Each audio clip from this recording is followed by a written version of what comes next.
அன்பு நிறை அன்பர்களுக்கு அன்பான இனிய வணக்கம். சமர்ப்பணம். இன்றைய 79வது தலைப்பாக விடாமுயற்சி. முயற்சியை விடாமல் முயற்சி செய்வது வெற்றியினுடைய அடையாளம், வெற்றியினுடைய பதிவு.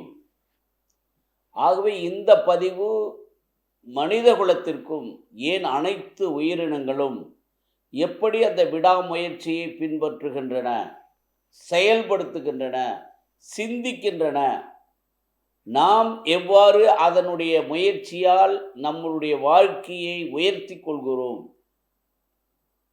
என்பதை இந்த தலைப்பு ஒவ்வொருவருக்கும் அத்தியாவசியமாக இதை நாம் பார்க்கின்றோம்.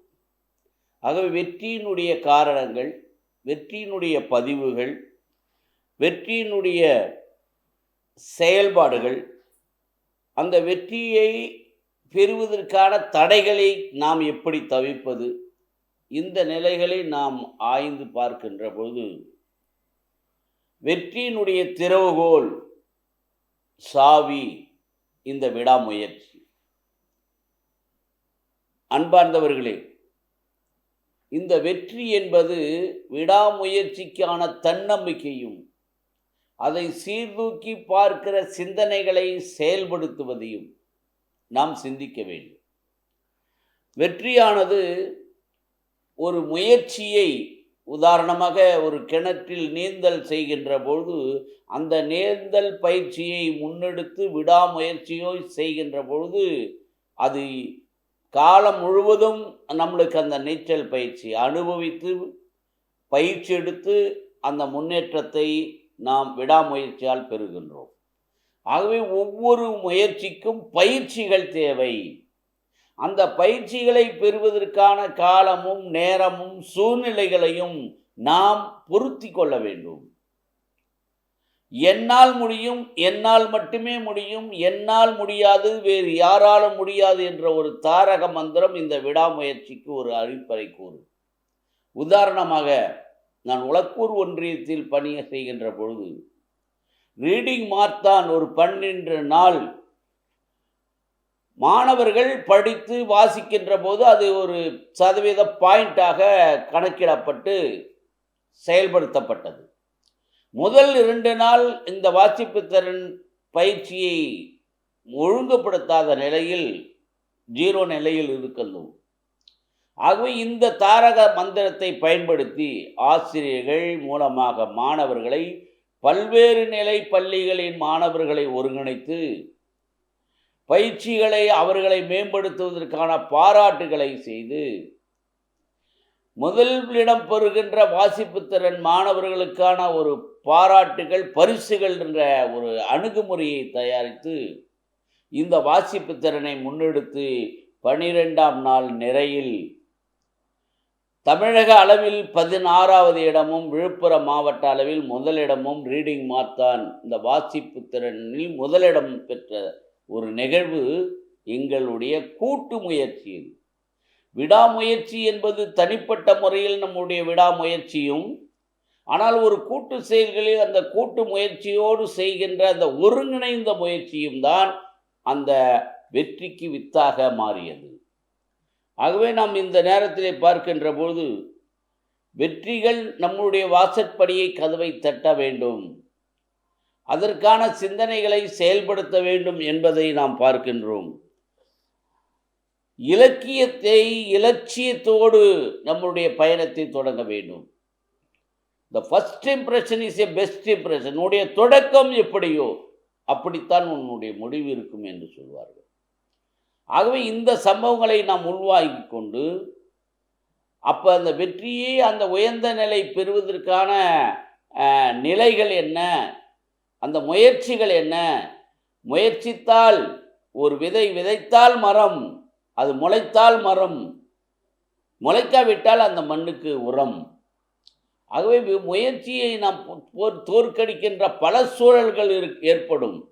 ஆனால் நம்மிடம் இருக்கின்ற தன்னம்பிக்கை, அந்த நம்பிக்கைக்குள் எந்த ஒரு செயலையும் நம்பி செயல்படுத்துக என்ற விருது வாக்குகள் நம்முடைய முயற்சிகளை வளப்படுத்தும்.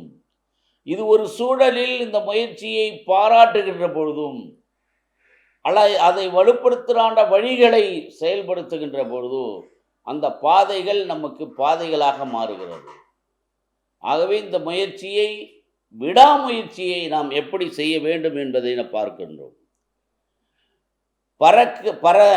பறக்க முடியாவிட்டால் ஓடு, ஓட முடியாவிட்டால் நட, நடக்க முடியாவிட்டால் தவழுக.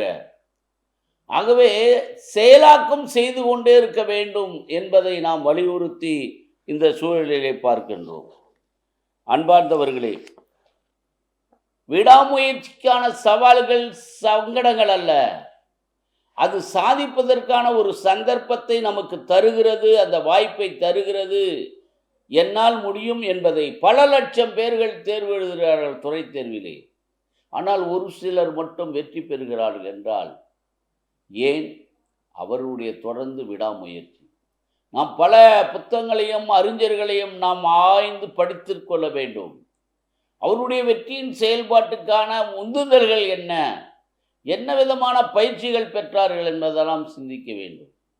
ஆகவே வெற்றியாளர்கள் என்பவர்கள் தங்களுடைய செயல்களை வித்தியாசமாக இந்த விடாமுயற்சி செயல்களால் செய்தவர்கள்தான் வெற்றியாளர்கள். ஆகவே ஏதோ என்று இல்லாமல் அந்த செயல்களை வெற்றியாளர்கள் வித்தியாசமான முறையில் வெற்றியின் படிகளாக சிந்தித்ததின் அடிப்படையில் தான் வெற்றியாளர்கள். அப்படிப்பட்ட மாமேதைகள் எத்தனையோ பேர் இருக்கின்றார்கள். ஆகவே இந்த நேரத்தில் நாம் பார்க்கின்ற போது இந்த காரணங்களை நாம் பார்க்கின்றோம், செயல்படுத்துகின்றோம். அப்போ வாழ்வினுடைய லட்சியத்தை பின்பற்றுவதற்கான இந்த விடாமுயற்சி எல்லா உயிரினங்களுக்கும் அதனுடைய முயற்சியை நாம் பார்க்கின்றோம், தெரிந்து கொள்கின்றோம், நாம் பயணிக்கின்றோம். அன்பார்ந்தவர்களே, முடியும் என்றால் முடியும், முடியும் என்றதற்கான நேரத்தையும் காலத்தையும் சூழ்நிலையும் நாம் உருவாக்கி கொள்ள வேண்டும். அப்போதுதான் அந்த விடாமுயற்சி அந்த சூழலில் அந்த நேரத்தோடு தொடங்க வேண்டும். இப்போதே செய், அது இன்றே செய், இன்றே செய்வதை உடனே செய் என்று முடிவெடுக்கும் திறன் இருக்கிறது பார்த்தீங்களா? அந்த விடாமுயற்சி அதுதான் அந்த இலக்கை அடைவதற்கான ஒரு முக்கியமான ஒரு பரிணாமமாக இருக்கின்றது. நம்முடைய திருவள்ளுவர் கூட முயற்சி திருவினையாக்கும், ஆகவே முயன்று பார், உன்னுடைய வெற்றியின் இலக்கு மிக அருகில் இருக்கிறது என்பதை நாம் உணரலாம். அன்பார்ந்தவர்களே, இதற்கு உதாரணமாக சொல்லுகின்ற பொழுது நம்முடைய எடிசன் ஒரு சிலர்களை பற்றி நான் பகிர்க விரும்புகின்றேன். வகுப்பிலே ஆசிரியர் அவரை பார்த்து உன் தலை கோணலாக இருக்கு, ஒன்றும் நீ படிக்க மாட்டாய் என்று சொல்லிவிடுகிறார். ஆனால் இந்த செயலை கண்ட அந்த தாய் அந்த எடிசனை பயிற்சி கொடுக்கிறார், அவனை பாராட்டி முயற்சிக்கிறார். ஆகவே ஒரு வெற்றியாளராக தாமஸ் ஆல்வா எடிசன் வந்தது காரணம் அவருடைய தொடர் முயற்சி. பல தடவை தோற்றாலும் தோற்பதில் இருந்து நான் கற்றுக்கொள்கிறேன், ஆனால் என் இலட்சியத்தை அடைய விரும்புகிறேன் என்று சொல்லுகின்றார். அன்பார்ந்தவர்களே, இன்னும் சொல்ல வேண்டும் என்றால் நம்முடைய இசைராஜா இளையராஜா என்பவர் அவருடைய வாழ்க்கையினுடைய அந்த விடாமுயற்சியை பார்க்கின்ற போது பள்ளியினுடைய தோழர் வகுப்பறையிலே பாடுதலுக்கு ஆண்டு விழாவிலே உனக்கு ராகம் இல்லை என்று நிறுத்தி விடுகின்றார். ஆகவே அந்த ஆசிரியர் பார்த்து அவன் கண் கலங்குவதை தன் தாயிடம் சென்று கண்ணாடி ஒன்று வாங்கி கொடுத்து அதிலே அந்த முகத்தை பார்த்து அசைத்து உணர்வுபூர்வமாக பாடுவதற்கான ஒரு பயிற்சியை செய்தார். இப்போ தொடர்ந்து அந்த ஒரு பயிற்சியின் விளைவாக அவர் முன்னேறி அடுத்த ஆண்டு விழாவிலே முன்னிலையாக பாடி பாராட்டு பெறுகின்றார். ஆகவே எத்தகைய ஒரு முயற்சி அவரை இன்றைக்கு இசைராணியாக மாற்றியதென்றால் அவருடைய விடாமுயற்சி பற்றி பகிர்ந்து கொண்டார்.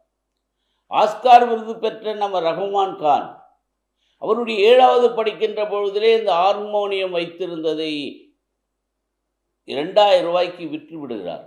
அதை ஒரு ஆசிரியர் மீட்டு கொடுத்து அந்த அவருடைய திறமையை, அந்த வெற்றி இருக்கிறது இல்லை, அதுக்கு ஒரு திறமையை நாம் உருவாக்கி கொள்ள வேண்டும். அப்படி அந்த வெற்றியின் படிக்கட்டுக்காக, அந்த திறவுகோலை திறப்பதற்காக அந்த விடாமுயற்சியை அவர் தொடர்ந்து செய்ததனுடைய விளைவு இன்னைக்கு இசை மேதையாக உருவாயிருக்கிறார் என்றால் அவருடைய ஒவ்வொருடைய விடாமுயற்சி. இந்த நேரத்தில் இன்னும் ஒரு உச்ச நீதிமன்ற நீதிபதி கிருஷ்ண தேவராயர், தூத்துக்குடி மாவட்டத்தில் பிறந்த அவர், பள்ளி படிப்பிலே இந்த மாணவர்களே இந்த விடாமுயற்சியை நீங்கள் கற்றுக்கொள்ள வேண்டும். ஒரு ஆண்டு விழாவிலே நான் நீதிபதியாக நடிக்க வேண்டும் என்று கேட்டு நீதிபதியாக அந்த வேப்ப மரத்தினுடைய மேடையிலே நடிக்கின்றார். நடித்ததே இல்லை, அந்த நடித்ததை உள்வாங்கி கொண்டு என்னுடைய தொடர் படிப்பால் விடாமுயற்சியால் நான் உயர் நீதிமன்றத்திற்கு செல்ல வேண்டும் என்று விரும்பினார். அதையே செயல்படுத்தினார். அந்த செயல்படுத்தினுடைய விளைவு உச்ச நீதிமன்ற நீதிபதியாகி தான் ஓய்வு பெற்ற பின் அந்த பள்ளியிலே அந்த வேப்ப மரத்தின் அடியிலே அமர்ந்து தன்னுடைய வெற்றிக்கு வித்திட்ட, என்னுடைய முயற்சி விடாமுயற்சிக்கு வித்திட்ட இடத்தை பார்த்து நன்றி கூறி சென்றார் என்று நாம் அறிந்தோம். நம்முடைய ஏபிஜே அப்துல் கலாம் அவர்கள், மாமேதை அவர்கள், தன்னுடைய சிறு வயதில் படித்தது முதல் கொண்டு அந்த வைராக்கியம் இருக்க வேண்டும். இந்த விடாமுயற்சிக்கு என்னால் முடியும், என்னால் முடியாது, வேறு யாராலும் முடியாது என்ற ஒரு தன்னம்பிக்கை அவரை நம்முடைய அறிஞராக, மேதையாக, விஞ்ஞானியாக மாற்றியதை பார்க்கிறோம்.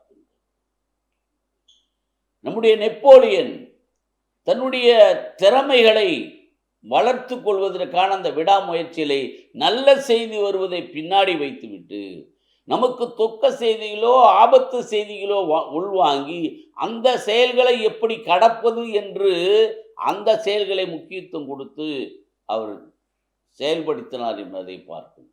ஆகவே இதை சொல்லிக்கொண்டே போகலாம். மாரியப்பன், மாற்றுத்திறனாகி இருக்கின்ற மாரியப்பன், அவருடைய போட்டிகளிலே வெற்றி பெற்றதற்கு காரணம் அந்த விடாமுயற்சி.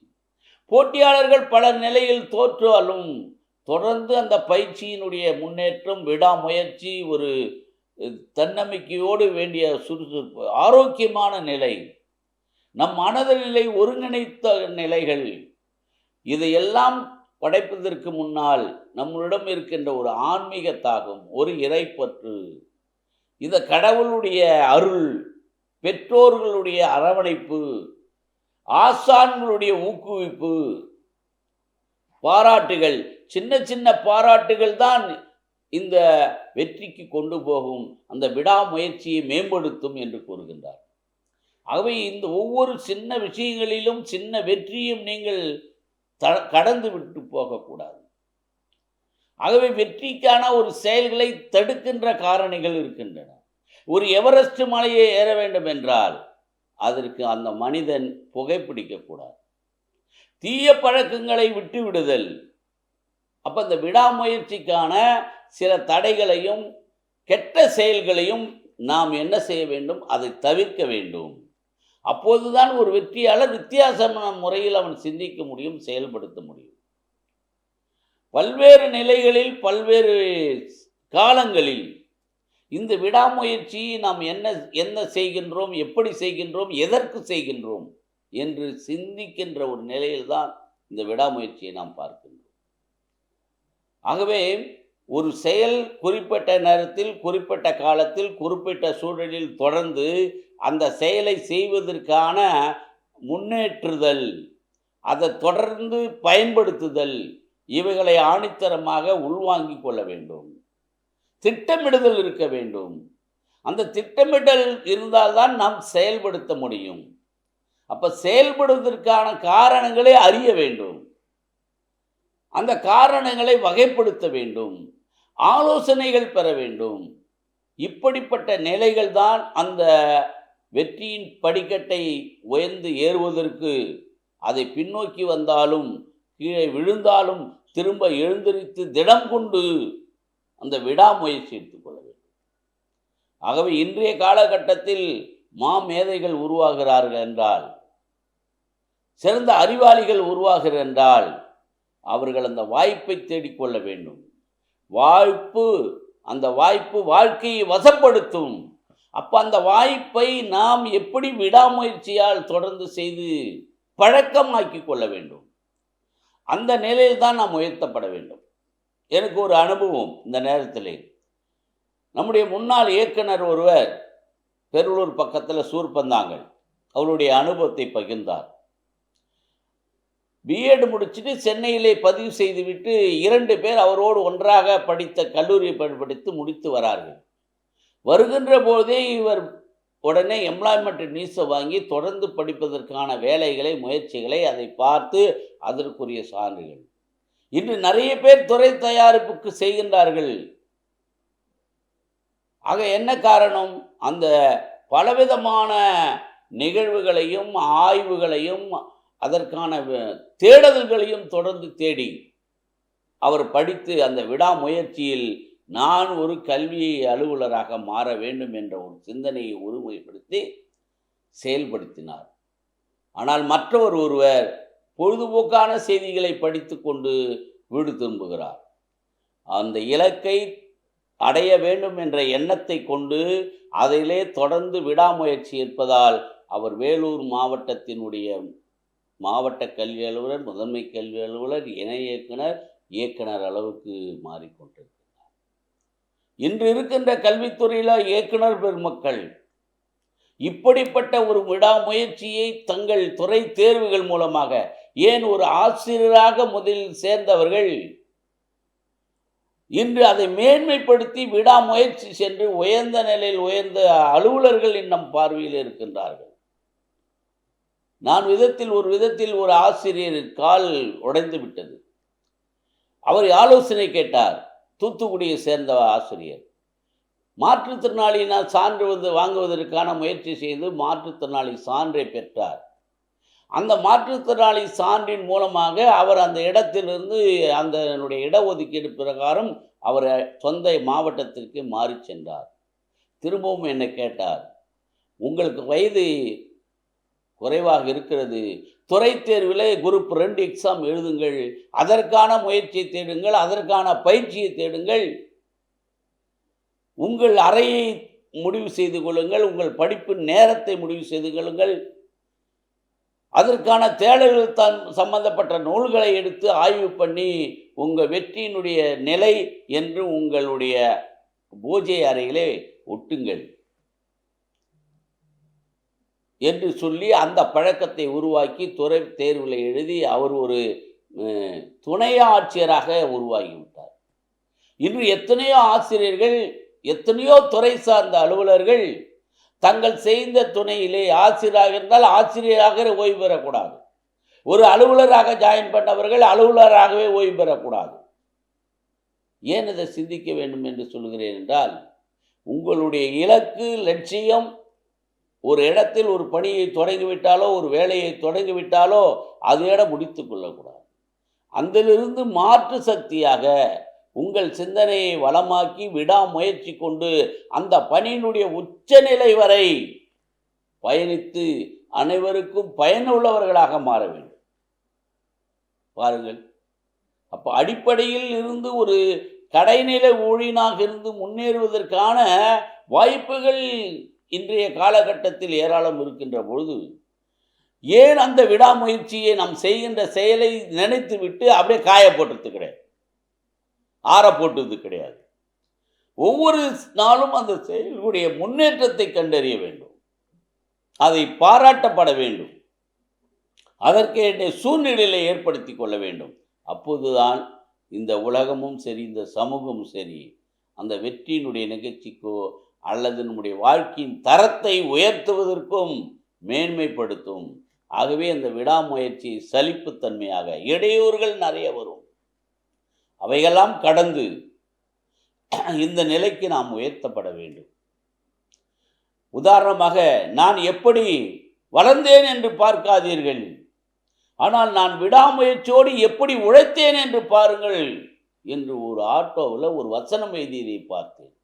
அப்போ அந்த ஆட்டோக்காரர் நினைக்கின்றார், அதை எவ்வளோ உணர்ந்திருந்தால், அவர் எவ்வளோ விடாமுயற்சி எடுத்திருந்தால் அற்புதமான வீடு, அற்புதமான பிள்ளைகள்.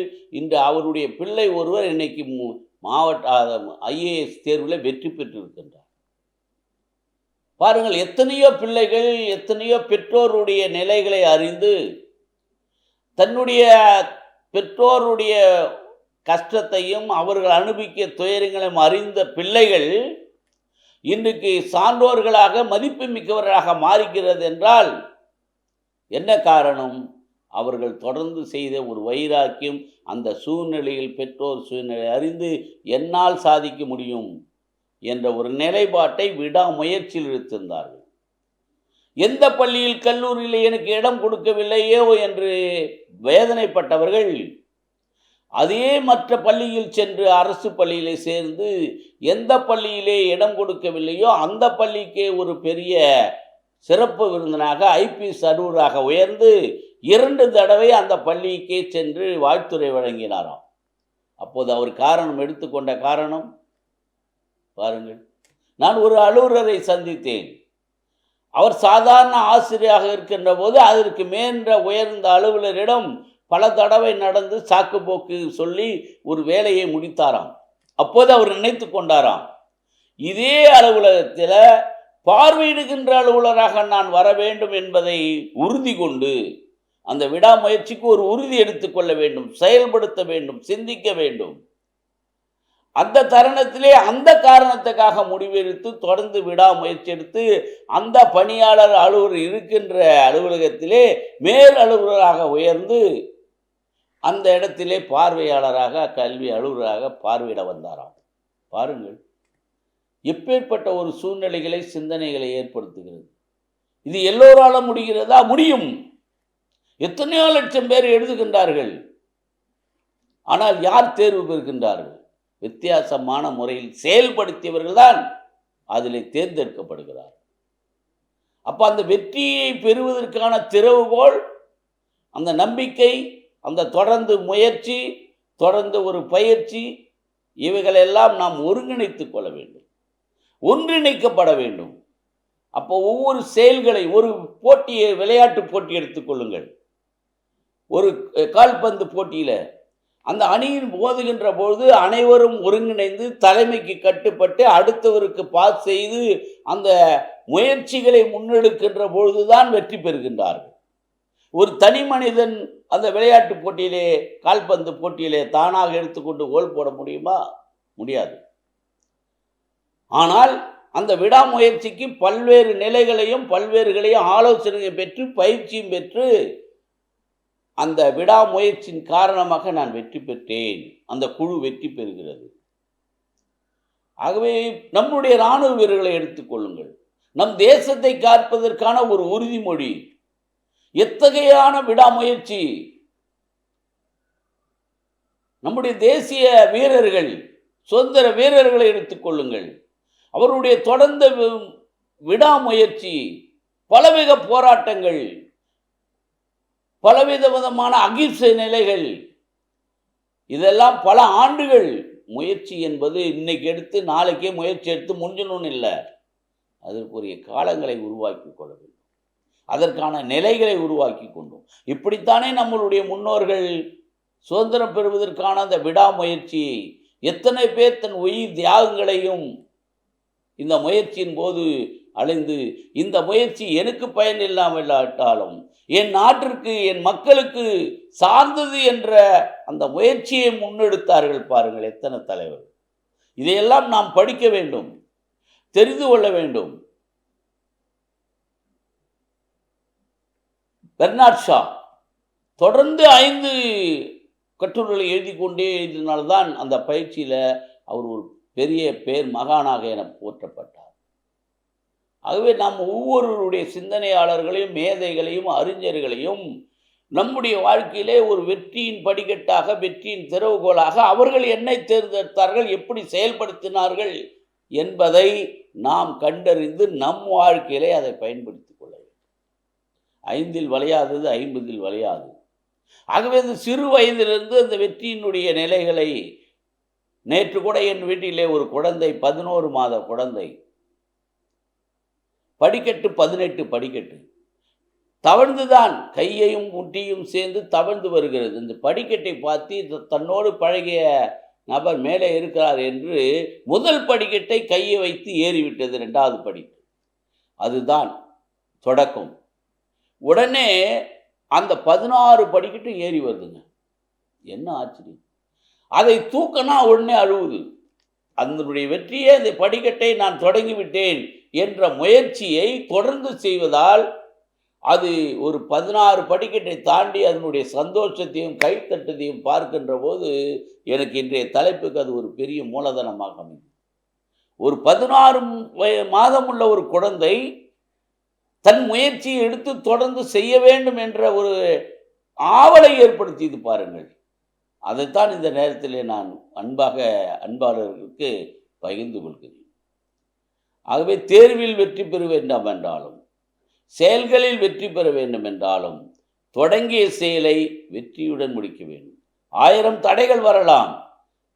பல விழாக்கள் நடத்துகின்றோம், அதிலே நிறைய தடங்கள் வந்தது. ஆனால் விடாமுயற்சியாக இந்த நிகழ்வை நடத்துவதற்கு யார் காரணம், யார் உதவி புரிவார்கள், எப்படி அதை நாம் நடைமுறைப்படுத்தலாம் என்று சிந்தித்து அந்த முயற்சியை ஒரு தனிப்பட்ட முயற்சி இல்லாமல் கூட்டு முறையில் நம்ம முயற்சியை நாம் செயல்படுத்தி அந்த விடாமுயற்சியின் காரணமாக அந்த வெற்றியை பெறலாம், லட்சியத்தை அடையலாம். அதே லட்சிய பாதையை உருவாக்க வேண்டும். பாதையில் உருவாக்கின்ற போது வருகின்ற தடைகளை நீங்கள் கண்ணோற்றாமல் அந்த தடைகளை நீக்குவதற்கான செயல்களை செயல்படுத்தி, முன்னோர்கள் நம்மளுடைய வழிகாட்டிகள் அவர்கள் எப்படி இந்த நிலைகளிலிருந்து உயர்ந்தார்கள், விடாமுயற்சி எப்படி எடுத்தார்கள். ஒரு செடி கூட நிலத்திலிருந்து முளைக்கின்ற பொழுது அந்த முளை மண் மூடியிருந்தால் கூட அதை தட்டி கொண்டு அந்த முளை வெளிவருகிறது. அதுக்கப்புறம் அதனுடைய குரோத்தை பாருங்கள் எப்படி. ஆகவே தன்னை வளர்த்துக் கொள்வதற்கும் தன்னை பாதுகாத்துக் கொள்வதற்கும் தன்னுடைய வாழ்வை சீர்படுத்திக் கொள்வதற்கான இந்த விடாமுயற்சியினுடைய விலங்குகளை பாருங்கள், பறவைகளை பாருங்கள். அவற்றிலிருந்து நாம் பலவிதமான அறிஞர்கள் பலவிதமான விஞ்ஞானங்களை நாம் கண்டுபிடித்திருக்கின்றோம். ஆகவே முயற்சியை நீங்கள் பாராட்டுங்கள். நீங்கள் பாராட்டுகின்ற போது உங்கள் பாராட்டுகள் உங்கள் செயல்கள் வளப்படும். ஆகவே வாழ்க்கையில் அத்தியாவசியமான ஒரு செயல்பாடுகள், மனிதனாக பிறந்தவன் எவனும் சாதாரண மனிதனாக இருக்கக்கூடாது. சாதாரண மாணவன் சாதிக்கின்ற மாணவனாக வருவதற்கு அவன் எடுத்துக்கின்ற கொள்கையிலே, அவன் எடுக்கிற சூழ்நிலையில் ஒரு விடாமுயற்சியை கற்றுக்கொள்ள வேண்டும். அந்த பண்பை அவனுக்கு கூட இருக்கின்ற சமூகமும் நண்பர்களும் பெற்றோர்களும் ஆசிரியர்களும் அவர்களுக்கான இந்த விடாமுயற்சியின் செயல்களை பாராட்டுவதால் உண்மையிலேயே வெற்றி பெறுகின்ற இந்த வீரர்களை, தோல்வி பெற்ற வீரர்களை எனக்கு இந்த நேரத்தில் ஒரு ஞாபகம் வருகிறது. எங்கள் ஊரில் இருக்கிற ஒரு பள்ளிக்கு முதலிடம் 2ஆம் இடம் பெற்ற மாணவர்களுக்கு அந்த தேர்வின் முடிவிலே பரிசு கொடுத்தார்கள். நான் சிந்தித்தேன், அந்த பள்ளியிலே தோல்வியுற்ற மாணவர்களை கண்டுபிடித்து அவர்கள் வெற்றி பெற வேண்டும் என்பதற்காக இந்த செயல்களை அவர்களுக்கு ஒரு அந்த நோட்ஸையும் புத்தகத்தையும் வாங்கி கொடுத்து திரும்பவும் தேர்வு எழுத வைத்து அவர்களை விடாமுயற்சி செய்து அதை ஊக்கப்படுத்தி அவர்கள் வெற்றி பெற்றார். இன்று ஒரு மாணவன் 5ஆம் வகுப்பு படிக்கின்ற போது நீளம் தாண்டுதலே எகிரி குதிக்காமல் தாண்டுகின்ற போது நீச்சலோடு தாண்டி தூரத்தை கண்டுபிடித்தான். அவனுடைய முயற்சியை கண்டுபிடித்து நேரு ஸ்டேடியத்தில் அவனுக்கு 13 மாணவர்கள் அந்த விளையாட்டு விடுதியில் சேர்வதற்கு, அதில் ஒரு மாணவனாக தேர்வு செய்து சென்றபாடு இன்றைக்கு ஆசிய கண்டத்திலே நீளம் தாண்டுவதிலே ஒரு பயிற்சியாளராக உருவாகியிருக்கிறான். என்ன விஷயம் பாருங்கள். அவன் எடுத்துக்கொண்ட ஒரு பெரிய முயற்சி, அந்த விடாமுயற்சி தாண்டுதலுக்கு ஒரு பயிற்சியை பெற்று இன்னைக்கு வளர்ந்திருக்கின்றான். ஆகவே சிறு வயதிலே அவனுக்கு கொடுக்கப்பட்ட பயிற்சியை பார்த்து பாராட்டி அதற்குரிய இடத்தை தேர்வு செய்து அவனுக்கு வழிகாட்டியது நிலையில் இன்று வாழ்விலே உயர்ந்த நிலைக்கு சென்றிருக்கிறார். ஆகவே இத்தகைய மாணவர்களுக்கு வறுமையின் நிலை இருந்தாலும் அல்லது ஆதரவற்று இருந்தாலும் அவர்களை நாம் நம் வாழ்க்கையிலே அவர்கள் விடாமுயற்சி பெற்று வெற்றி பெறுவதற்கான ஒரு காரணங்களை மனிதநேய மிக்கவர்களாக நாம் இதை பகிர வேண்டும் என்று இந்த நேரத்திலே அன்போடு கேட்டுக்கொண்டு இடம் சார்கிறேன். நன்றி, வணக்கம்.